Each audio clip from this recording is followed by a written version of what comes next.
Ladies and gentlemen, good afternoon, and we are live here on the RUF stand at the 88th Annual Geneva Motorshow. My name is Simon Kidston, and it's my great pleasure to introduce to you the man himself, Alois RUF. Simon, thank you very much for this nice introduction. Ladies and gentlemen, mesdames, messieurs, thank you for coming to our 88th Salon d'Automobile, and for us it's the 10th time that we are participating, and we're very proud to have you here to see at our cars with emotion, and all the novelties that we have to present. I can't help but noticing, last year everything was yellow in honor of the yellow bird, but you've gone green, Alois. What's the story? Well, to say the story correctly in the correct order, first it was green and then it became yellow. So just like the spring colors, you know, when the dandelions come. So in 1978 we showed a car to the world which was the 911 SCR, and standing for Sports Carrera RUF, if I remember correctly. That is very correct. It was a lightweight car and it had the very same color. And this car was shown in Auto, Motor and Sport in the first presentation of the German publication. You all know Auto, Motor and Sport, of course. And this is where the idea came 40 years later to bring back this car in the very same outfit. And we bring it with the first appearance of a classic car. And the classic car is our own because we built it 40 years ago. And today it is full with new elements of current race cars, like a Le Mans car. So the silhouette, of course, is recognizable to those of us like me and you who were around 40 years ago and remember the original. But of course, under the skin, everything has dramatically changed, hasn't it? In particular, the chassis. Well, we would have to look at the chassis over here, which is in this corner. So what we see in the corner there is effectively this car without its clothes on. You could say the underwear, the negligee. And this starts with a monocoque made of carbon fiber, and it has a front frame and a rear frame in lightweight steel in order to keep the crash worthiness. And the rollover bar is the same, it's also in steel, also for the crash worthiness. Race car suspension? Race car suspension, double wishbones. And it's longer than the standard car, isn't it, Alois? Haven't you? No. It looks like you've lengthened the wheelbase compared to the production. This is the trick. The wheelbase has been lengthened by 70 millimeters, but the overall length of the car is still the same. That has not been touched. But when you look closely, and I can show you the details, because otherwise most people will not notice it, the wheelbase is 70 millimeters longer. So therefore we have less overhang in the front and less overhang here in the rear. Now that means... And no annoying rear passengers to tell you you're going too fast. Yes, it's a true two-seater. Yes, it is. And you will see when you look closely that the door has been lengthened by 20 millimeters in order to trick your eye, that your eye does not recognize that the proportions have changed by lengthening the wheelbase. Mostly here, isn't it? It looks like. Yes, and also we sent the car to the gym, and the the shoulder of the car has been enlarged by 30 millimeters. And those 30 millimeters make the appearance of the fender flares smaller, so they're not so pronounced. And I can't help but noticing this absolutely fabulous, would you still call that Pepita check, the interior, the black and white houndstooth check, which of course was one of the typical details on 1960s Porsches. This definitely comes from the mid-60s, and I always liked the Pepita. For me it's timeless, and when you look at the fashion designers in the whole world, they always discover and rediscover it again, you know? And this color, it reminds me of the Irish green that was... It is indeed, yes, Simon, it is Irish green. It is the color that came from the early 60s. That Robert Redford's 911 in the film Spy Games was that color. There we go, yes, there we go. And our very first 911 in the RUF family had this color. And you've got the bow tie to match. I hope that was correct. Okay, good. Now, so how many of these are you going to build? I know that you know, RUF is really how can I put it? It's a family company, and production numbers for you are minuscule compared to the rest of the automotive industry. So, how many of these can you expect to build? Well, they are indeed.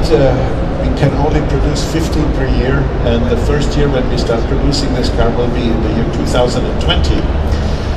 Last year we showed a car that was limited to 30 cars, which was our 2017 CTR, and we are now in the production mode of that car, and this is going to blend into the production with the CTR 2017 side by side. So compared to the yellow car that we saw here this time last year, this is the normally aspirated car? This is normally aspirated with 4 liters of displacement and 510 horsepower with a flat 6 4-valve per cylinder water-cooled engine.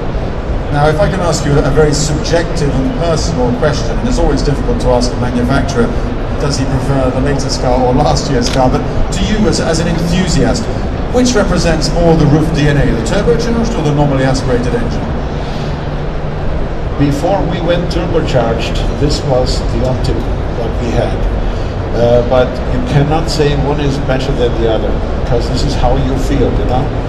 If you want to feel a normal aspirating car with a revving engine and with all that excitement of the intake noises and so on, it's a different feel. And the turbocharged car at the same time, with the lightfootness and the way you are feeling that the power is sneaking up on you without sensing it, is another great experience. So to satisfy both of these desires, you need really both, actually. Exactly. I was going to say it's like a pair of ponies. You need both of them. You need both. And the price of such exclusivity, Alois? 650,000 export price. There's always the good old Mehrwertsteuer, isn't there? Yes. Now, if we look around some of the other jewels on your stand, let's take, for example, the orange car in the corner. Tell us a little bit about that.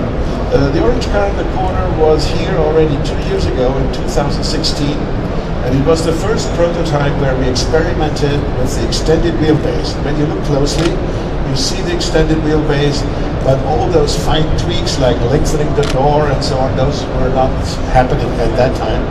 But basically we wanted to try out how does the car feel with a longer wheelbase, and it approved, because this way we found out that the high-speed stability is much improved going this way with a longer wheelbase.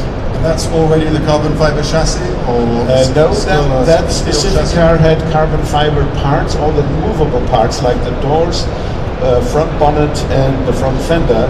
They were in carbon, but the rest of the body was still steel and all handmade. So that really, we could say, is not quite the grandfather, but the older brother of this car. It was the predecessor, giving the idea, the inspiration. And then the CTR3? The CTR3 is our top-of-the-line mid-engine car with 777 horsepower. And now that's actually not a brand new car, although it looks very much current. Surprise us by telling us how old it is. 10 years. It's quite remarkable, isn't it? That car is 10 years old. And is it fair to say that is still... Almost 11. Is it still the most radical RUF that you've built yet or not? I would say so, yes. And we have some designers, friends that are also here in our group of friends, who told us that this car has been aging very well. And we were very happy to hear that comment from somebody like a top recognized designer, because we did not follow design schemes that are aging very quickly. We wanted to have something that will look always and timeless.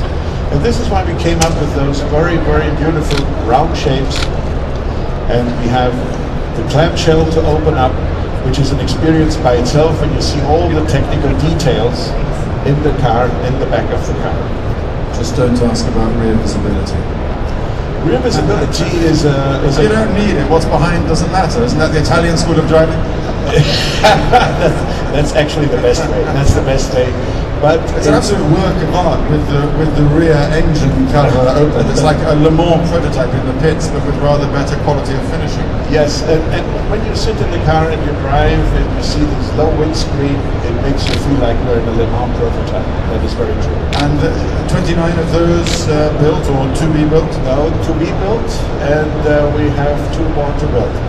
And then we are done. One is right now under construction. It's not exactly mass production, is it? Not really. 29 cars in 10 years. And I think I have to make a jump back because I didn't say how many cars. I said 15 per year. So that automatically limits the amount of cars. You know, we're not going to say we're going to build only 20 cars or 30 cars, but being the fact that we cannot build more than 15 per year makes it always a small number. One question, I don't know if you can answer, you probably can, but over all these years, how many roofs have you actually built? I think there are about 600 that we know of, that we always get in touch with new owners when they are going from collection to collection. So that's 600 cars since what, 1974? No, since 1981. 81 was the Yes. year that you were recognized as a constructor by the German transport That's correct, authorities. yes. I always remember many years ago my father saying to me, "Oh, having a Porsche isn't like it used to be once upon a time. People used to flash each other if you were driving a Porsche." But of course, roof owners probably still have that experience, don't they? Roof owners will, but I remember when I used to drive a 911 in the 60s, and you saw another one. You didn't only flash the lights, you would stop and talk to the person, go for a beer, go for a coffee, exchange your information, what your experiences you had, and so on. It was a very, very small community. Must have taken you a very long time to get anywhere. Yeah. Even the Stuttgart police drove Porsche, you know. Yes, they did. And they accepted the flash of the light, you know, at that time. I don't suppose they let you off there. Now the last one, of course, in the corner, hidden behind some of the guests, is now the white car is the RTR, is that correct? It's a roof turbo racing version. This is why we call it, it's the super strongest engine that we can put into the 991 based 911 here. And this is the 802 horsepower outlet engine.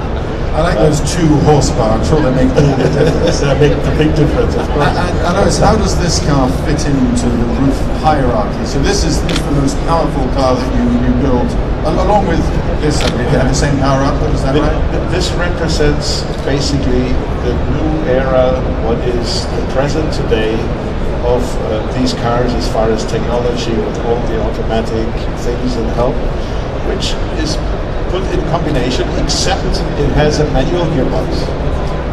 This power cannot be made in conjunction with the double clutch gearbox. This is why we're staying with the shifting experience. Plus, there are people, they want to have the shifting experience. Actually, I find more and more of them. Well, I think it's probably fair to say, I'm more of a collector's car person, and so I learn a lot when I come to the Geneva show, but it's interesting that in our collector's world, a lot is made of the fact that a car has a manual gearbox, or a stick shift, as they like to call it in the States.